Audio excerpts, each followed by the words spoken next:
नमस्कार दोस्तों, आज आपको बताने वाला हूँ हार्ट की पंपिंग पावर के बारे में।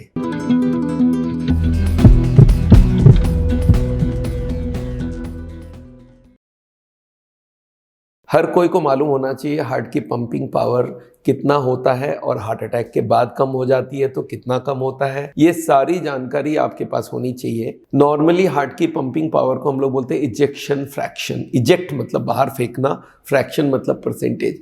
हार्ट जब पंप करती है तो इसमें मान लेते हैं 100 ब्लड है और ये जब पंप करने के बाद 40 रह जाती है तो इसका मतलब 60 को उसने बाहर फेंका।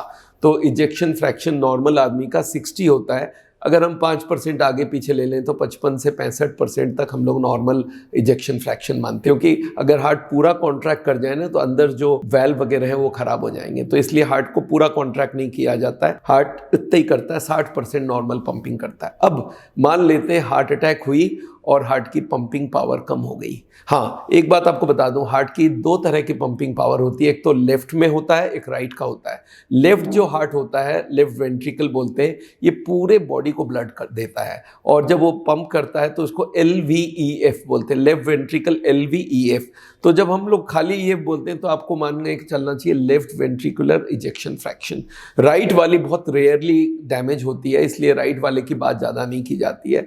अब ये जो लो इजेक्शन फ्रैक्शन है ये क्यों होती है और इसमें तकलीफ क्या क्या होती है? इसमें होती है सांस फूल जाती है, थकान हो जाती है, इरेगुलर हार्ट बीट हो जाती है, पेट में दर्द हो सकती है और पैरों में स्वेलिंग हो सकता है। और ये बहुत कॉमन सिम्टम्स है। अगर कोई को भी ऐसा हो रहा है तो आपको इकोकार्डियोग्राफी कराना पड़ेगा और इकोकार्डियोग्राफी से पता चलता है हमारी इजेक्शन फ्रैक्शन है कितनी। नॉर्मली 60 ऊपर नीचे 5% होती है।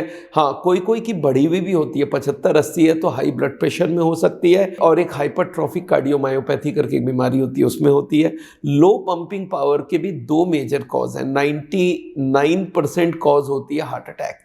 जब भी कोई माइनर हार्ट अटैक होता है तो पंपिंग पावर 60 की जगह 55 हो जाती है। मेजर हार्ट अटैक होती है तो 30-40 तक आ जाती है। मैसिव हार्ट अटैक होती है तो 20 तक भी आ जाती है।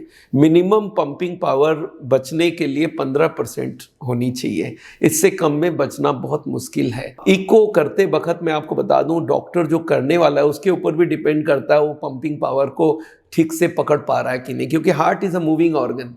तो जब ये मूव करता रहता है तो डॉक्टर जो बैठा होता है उसका एक हाथ तो पेशेंट के छाती पे होता है, एक उसके कीबोर्ड में होता है, एक स्क्रीन में देख रहा होता है, कोई से बात भी कर रहा होता है। और हार्ट ऐसे स्पीड में चल रहा है, जब बटन दबाते वक्त उसको हाईएस्ट में और लोएस्ट में 2 बार दबाना होता है। तो दबाते वक्त वो थोड़ा मिस्टेक कर सकता है और इसकी वजह से क्या होता है, एक ही दिन में एक आदमी का 2-3 तरह का पंपिंग पावर मिल सकता है अगर अलग अलग डॉक्टर से करवाएं तो इसलिए इजेक्शन फ्रैक्शन में थोड़ा बहुत बदलाव होना पॉसिबल है।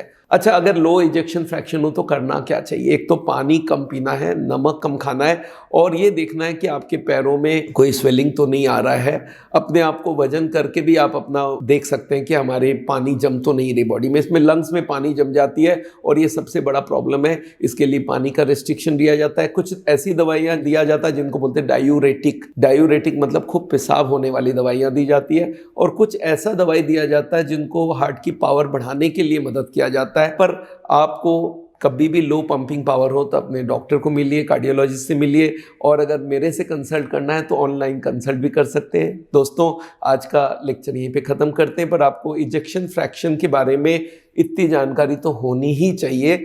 और अगर आपको कोई एडवाइस चाहिए तो मैं अवेलेबल रहूँगा। मिलते हैं आपको मालूम है साउल हार्ट सेंटर हमारा इंडिया भर में 106 सेंटर चल रही है, जहाँ पे हम लोग बिना बाईपास, बिना एंजियोप्लास्टी हार्ट का ट्रीटमेंट करते हैं। और हमारी एक नेचुरल बाईपास या ECP करके ट्रीटमेंट होती है, उससे इजेक्शन फ्रैक्शन को बढ़ाया भी जा सकता है। तो आज के लिए यहीं पे, थैंक यू सो मच।